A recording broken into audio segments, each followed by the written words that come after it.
You ask Tiger to solve. This deals with linear equations with one unknown.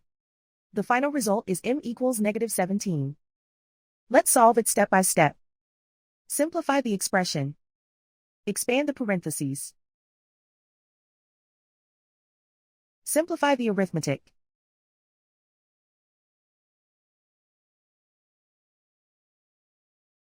Group all m terms on the left side of the equation. Subtract 4m from both sides. Group like terms. Simplify the arithmetic.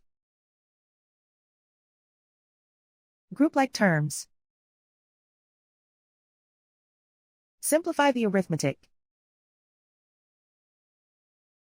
Group all constants on the right side of the equation. Add 12 to both sides. Simplify the arithmetic.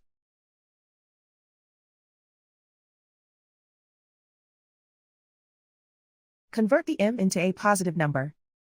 Multiply both sides by -1. Remove the ones. Simplify the arithmetic. And so the final result is m equals -17.